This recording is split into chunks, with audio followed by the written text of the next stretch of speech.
Surprise! Hey, we're back a day early with a very special bonus episode of Sounds Like Adventure. It's me, Jack, hey! So we are so excited to drop the first episode of Season 5 tomorrow, but we were just too excited, so we had to do something special today.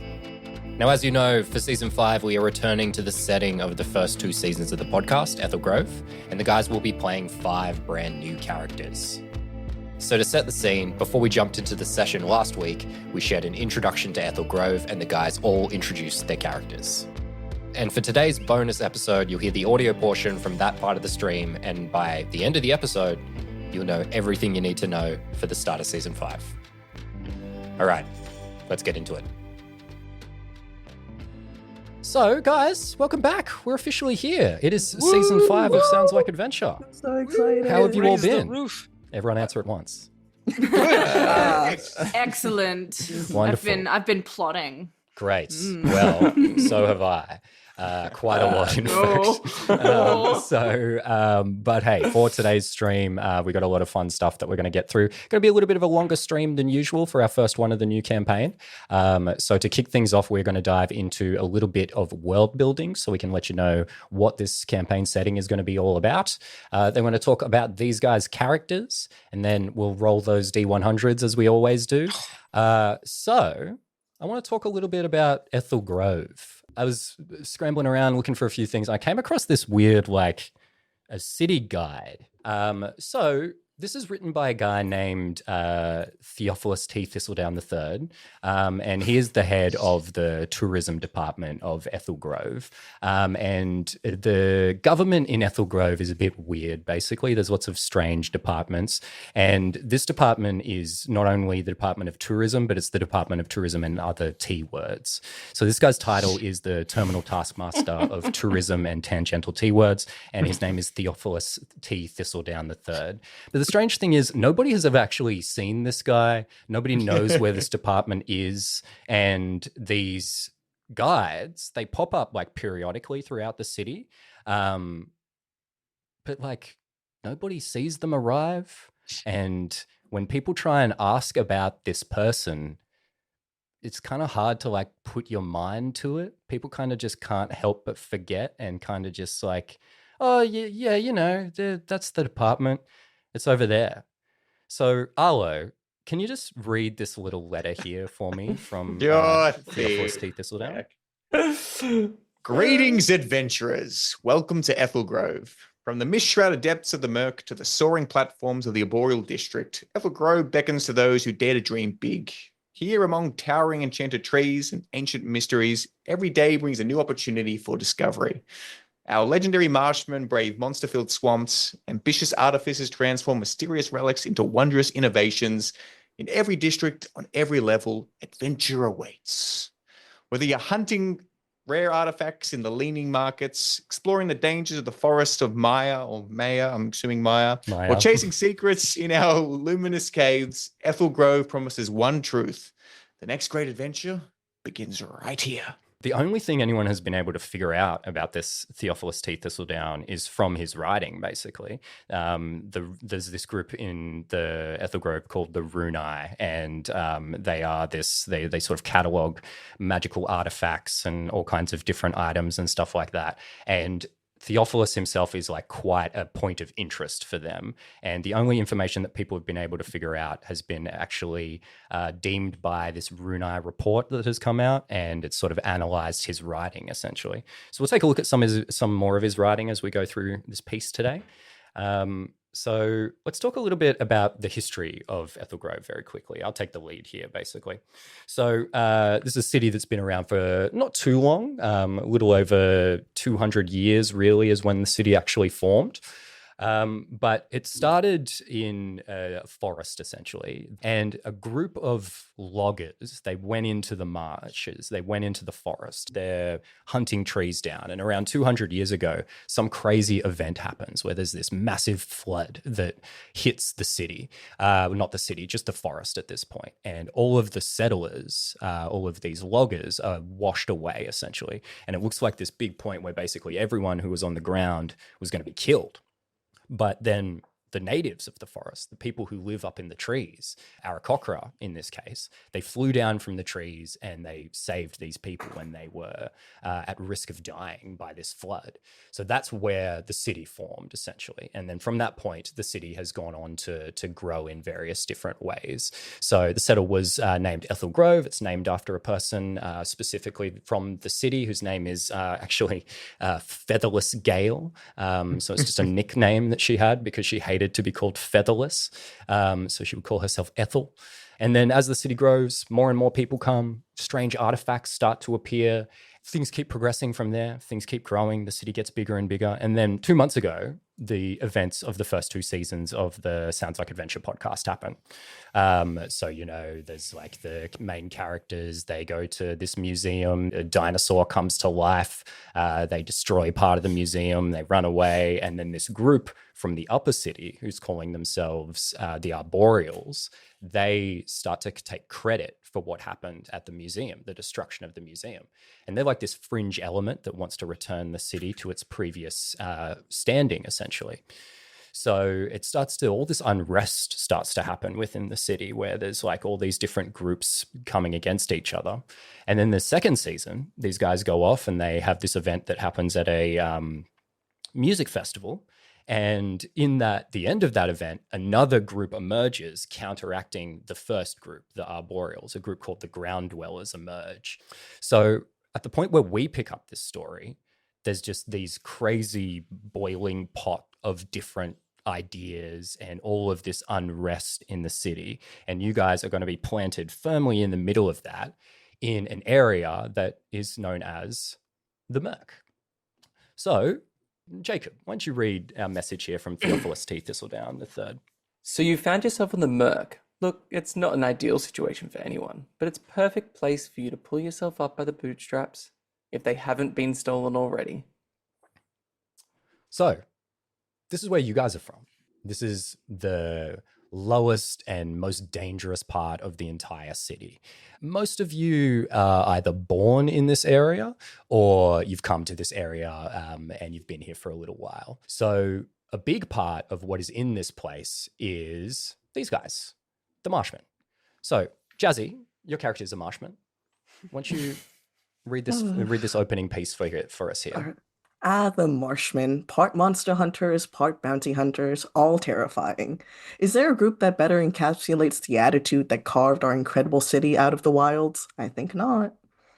So yes, these guys are crosses between witches and cowboys, basically. So they're equally feared and revered by the people in the community. So they're like workmanlike and utilitarian in nature. And one great thing about these guys is they use weapons called hooks. So they're short, like machetes, and it has like a slight hook forward to it. That's why they're called hooks. It has a serrated edge, and it's basically designed to like grab at vines and like pull down and rip through things at the same time. So every Marshman has their own slightly unique hook, and getting a hook is a very important part of becoming a Marshman.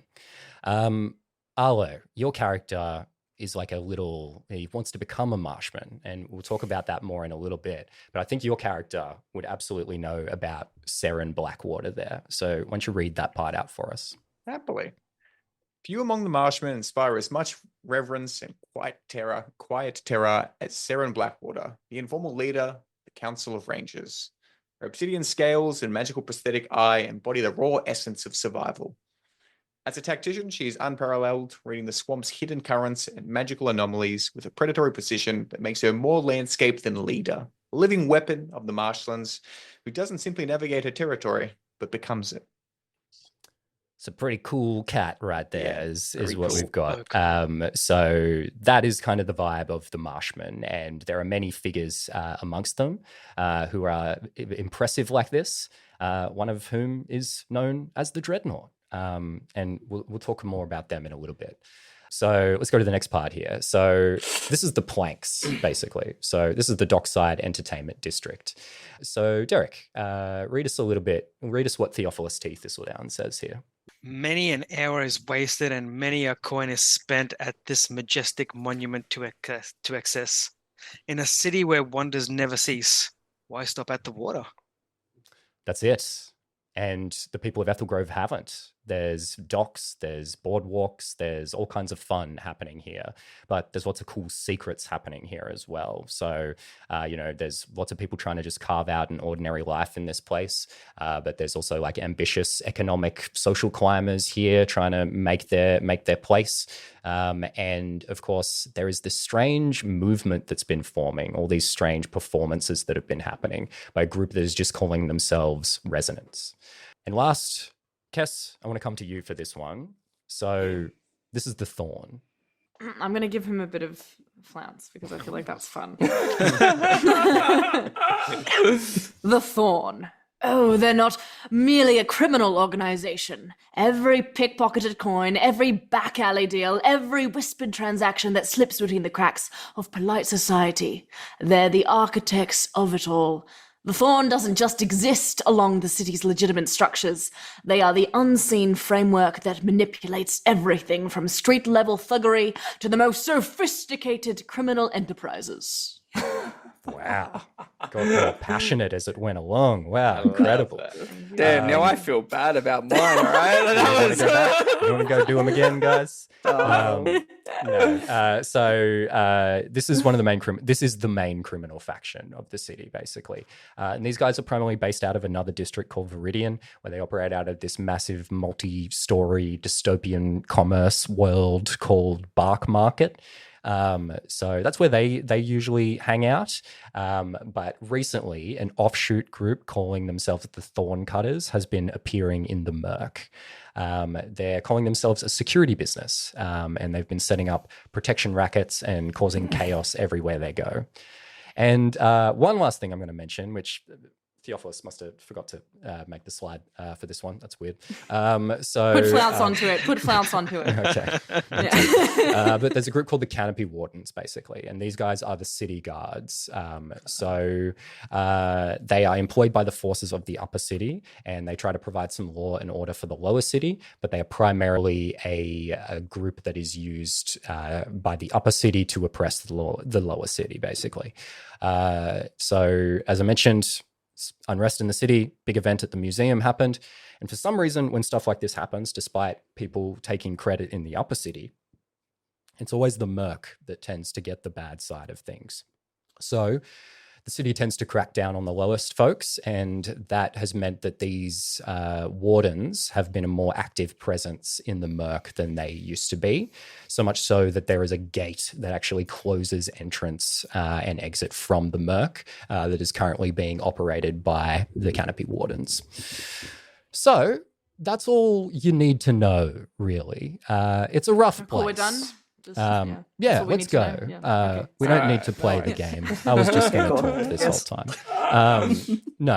So that's all you need to know. It's a rough place. There's a lot of bad stuff happening, and you guys are pretty small little folks in this world here trying to make your way.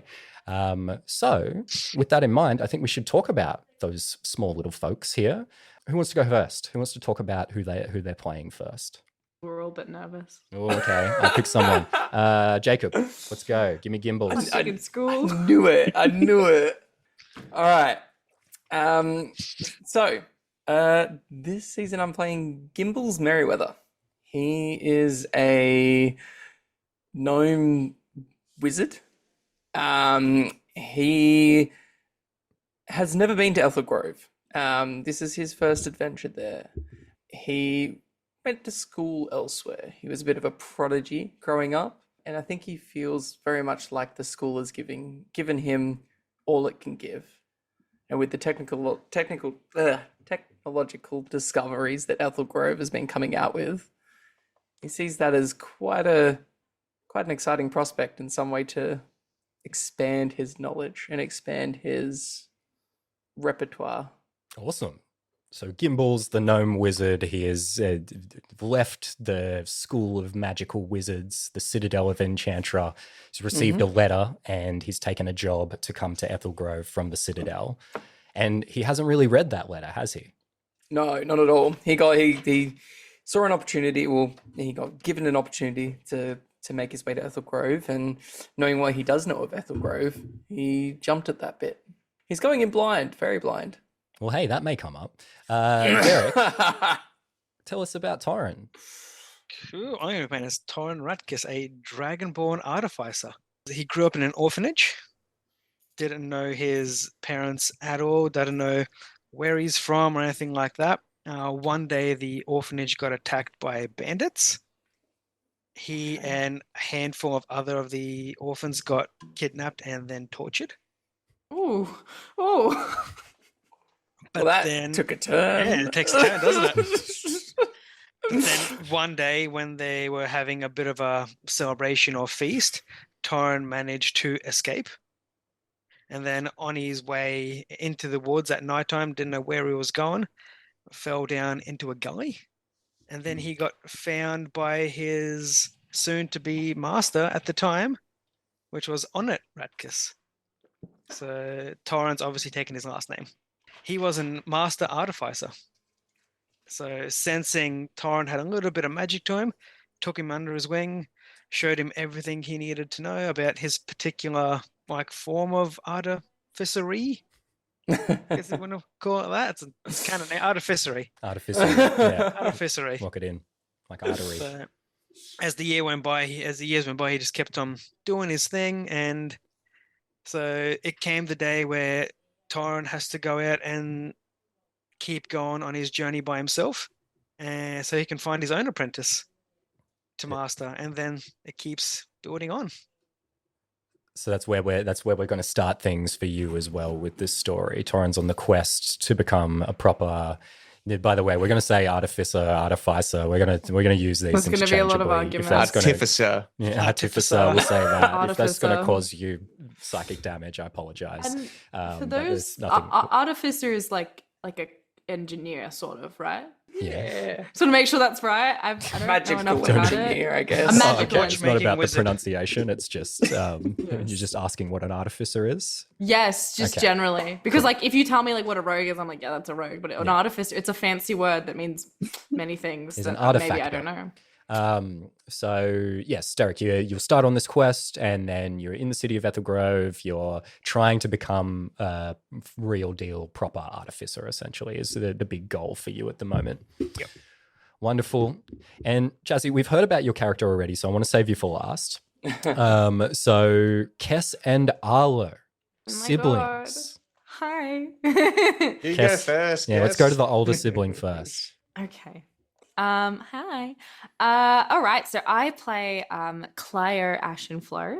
Who is Clio? She's independent, but also fiercely protective of her younger brother. Yeah, she and her younger brother, they're kind of out on their own. She acts as, I guess, she's trying to be a parent, not really succeeding, I can't imagine.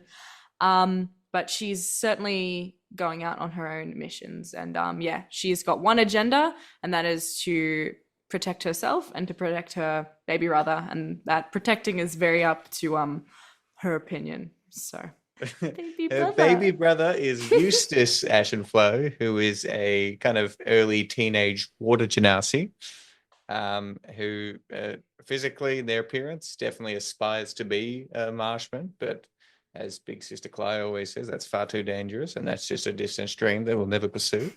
But yeah, I think the bulk of everything that Eustace believes is whatever his sister says. They do a bunch of things that he morally questions, but Clio says it's okay, so we'll keep on doing it. And yeah, that's all he's got. All he's got is his Yeah. big sister, so big sister knows best. I should clarify as well. She is a fire genasi, and Eustace is a water genasi. And I am a ranger. Yes, and I am a rogue. We'll circle back around at the end, guys, to get all the Yes. details. Too excited. I'm too excited. My brain's like, So yes, we got these two little siblings, fiercely protective of one another, and off on their own little adventure to find their way. And what's Eustace's dream? Can you tell us that, Arlo? I think his dream is absolutely to be a marshman, despite all of the protesting. That probably comes from his It's older just not sister. viable. Well, the Yeah. income's not good. Like, be a dentist. Need a full dentist, is what I'm trying to say. I think with a lot of what's happened throughout their life and all of the awful things that they've been through, it looks at the Marshmen as big, brave figures that can protect themselves and other people, and that's all he wants to be able to do is protect people. Oh, he's a So- sweetheart. Oh, cutie pie. Yeah. And speaking of which, enter a Marshman, a Water Genasi one, no less. Whoa. Jazzy. Oh my god. What? That is true. I am another water genasi. Oh my god. I am playing Andrea Asanuma. She is a water genasi fighter who is obviously a marshman. That's the whole thing we're talking about right now. And yeah, she is grumpy. She has been doing this for 40 years and she's tired, but she's not gonna quit because it's all she knows. So yeah, she's got a lot of baggage. You know, she's an older lady and she's trying to work through that, but she doesn't know how to. So I think that's gonna be fun. And I think in the 40 years since she started being a marshman, she's earned the title the Dreadnought. So Love it. that's her. Oh. That's a lot of Drea. baggage. A lot of baggage. With A lot of Drea. That baggage. might be an Like- understatement, even. Yeah, like Um, 70 years worth. So yeah. Yes. Yeah. So can you give us a quick rundown of Drea's hook as well? Oh my God, I would love to. I should pull up the photo. I forgot it now. So Drea dual wields two hooks, one that hooks outward and one that hooks inwards. And it's the handle is made out of the bone of a basilisk. So it's a bit old and weathered, but it's quite sturdy. And what I completely forgot what it looks like. Give me a second. And yeah, it's nice shiny steel, runes carved into it with the special meaning to her. And the notable part is that she has dried basilisk skin as like a wrap around the handle of the hook. And she uses that to wrap around her wrists so she can swing the hooks outward and just That's so hooks people Nah. inward. Holy Yeah, damn! it's dried basilisk skin that Damn. she's turned into leather, and she has little dangles of like basilisk fangs hanging off of it. Can you tell what monster was made? What was made out of? Yeah. Anyways. Well, yeah, that's one Basilisk thing. important. Two things to mention there as well. So it's a shorter. The hooks are shorter weapons than your standard short sword, long sword type of vibe. So for Marshmen to be able to counteract that limited reach, they sort of swing out with it, like Kratos with his chain blade Chains. things. Oh, Um, so cool. But it's with vines from the marshes is what it often is. But the cool thing about Ethel Grove in general is everyone's pretty creative in this place. There's a lot of focus on culture over religion in Ethel Grove. So all the Marshmen express a bit of creativity through their hooks. And the other key thing to mention is the people make their hooks, the bottoms of their hooks at least, from their first monster kill. And for Jazzy, your first monster kill was? Not a basilisk. It was a basilisk. Yeah, she's got its skin, its scales, its fangs. Yeah. And so, within the Marshmen, there's a bit of like determinism and like schools kind of like witches, but it's based around the weapon that you first get your kill from. So Drea has some basilisk tendencies. Something up there, Arlo? Or are you going to chime in? So if Eustace's first kill was a human, Oh, what? From a monster Why hunt did- why gang, did- why from did we a go monster there? hunt. if I get Look, to, it do I took get to make a Flint weapon out of the episodes, person? and like, Can you see the spirit of Flint Bancroft It's taking like over haunting him? him.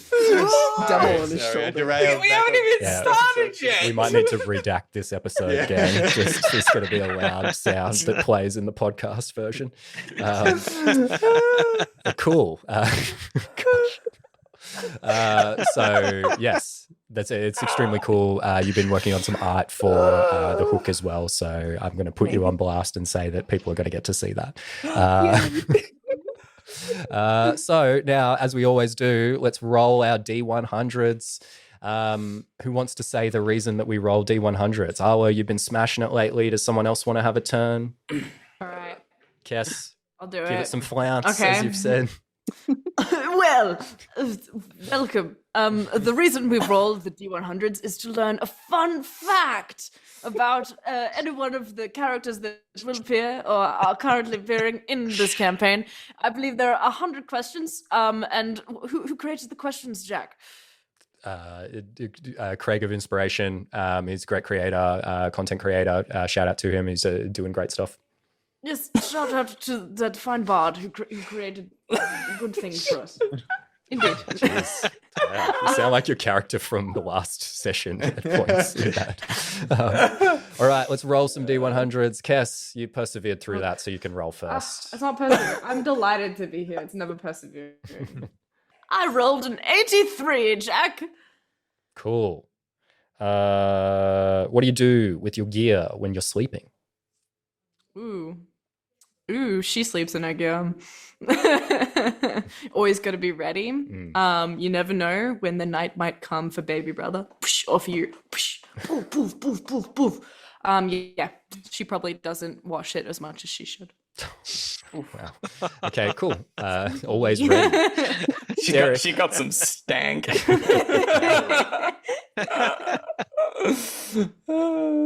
that roll, Derek. What do we got? Oh, a 94. I'm going to get that 100 one day. What is the last present you gave somebody? Last present Torrin gave someone. Oh, If you think about the discussions that we've been having, Derek, I think you would probably come up with a good answer. Do you want to hint of what we've been talking about? Do you not remember what I'm trying to prompt you with here? No. You know how he makes Do the certain thing. things, and they have certain dubious uses. Oh, hey. What's happening? I pick up what you're putting down. Yep. So the last gift he would have made someone was an unwanted gift. Client came in. He's like armoring somewhere, and a client came in. He's like, I just want my armor fixed. I'm like, yeah, cool. Then he's like, I reckon we should jazz this up. So he's kind of like, he's like, puts it on. He's like, this fits pretty good. And I'm like, tap the breastplate. He thought that he put on an enchantment which like engraves like a really cool like family sigil. But it just loud surf, just loud alarm. So he's put the spell alarm in someone's breastplate. That every time he touches, like, Love it. So yeah, Useful. this is a thing that Torrin quite often does, right? He thinks he's being helpful, but makes these things that are not. It's a gift. Yeah. adding random things like, you don't have to do that. I'm like, yeah, they'll like it, but it's always the wrong spell. Why don't we jazz it up is never a thing you want to hear from me when we can. So I've jazzed up your car. Well, Jazzy, why don't you jazz up one of these rolls for Oh us? my right god. now? Speaking of jazz, oh my god, you're so right. I was like, who's getting it? Who's doing it? Sure. Like jazz? I got a 31. 31. How do you like to spend your free time? I'm sorry, I just thought about the answer immediately, and she's like kind of miserable. She just like sleeps it away. Her entire life is her work, I fear. Other than that, maybe she'll go to a bar, but mostly it's just sleeping. Very Yeah. coded. Yeah, I mean, yeah, pretty much. Jacob. All right, Gimbals 69. Hey, Nice. my brother. What's the worst food you've ever had? Ooh, I reckon Gimbals has like a massive aversion to most vegetables. I reckon he's that sort of person. Mm. I reckon he is like a picky teenage boy eater. So the worst food he's ever had is just vegetables? Just anything green. Anything green. He's like, nah, he is the autistic beige diet king, is what he is. Wow, love that. Cool. If they existed in this world, chicken nuggets and mac and cheese. Trash Awesome. nuggies. Arlo gives the last one. Lucky last. That's a 80. An 80. All right. What is your favorite art form? Ooh, What are my options? there's a wrong answer. Pottery. Pottery? Yeah, maybe. Painting. Probably music. I think Eustace, although he doesn't get to hear it very often, there's not a lot around them. We don't. I think with some of the things him and Clio have got up to around the entertainment district in pulling jobs, as Clio calls them, the odd amount of music coming out of some of the establishments brings Eustace a fleeting moment of joy and excitement when he gets to hear it. That's a real footloose situation. Like Exactly right. Yeah. If I see you tap your feet, you're out the street. All right, and I will roll now. And obviously, I haven't done any NPCs yet, but we do know one.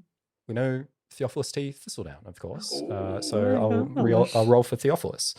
So I've gotten a 79, one less than Arlo.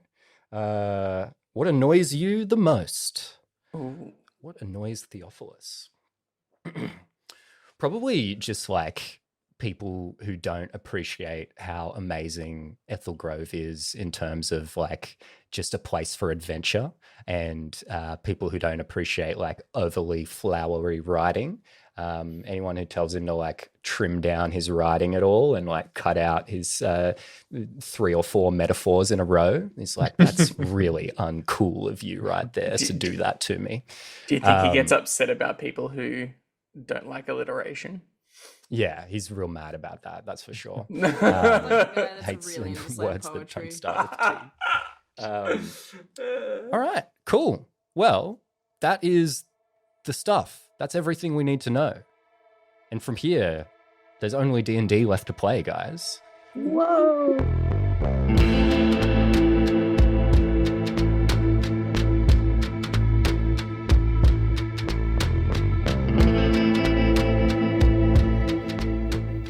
And there you go. Everything you need to know for season 5 of Sounds Like Adventure, which starts tomorrow, right here on the Sounds Like Adventure podcast feed or over on the Sounds Like Adventure YouTube channel. So with all that in mind, I'll see you right here tomorrow for the next season of Sounds Like Adventure.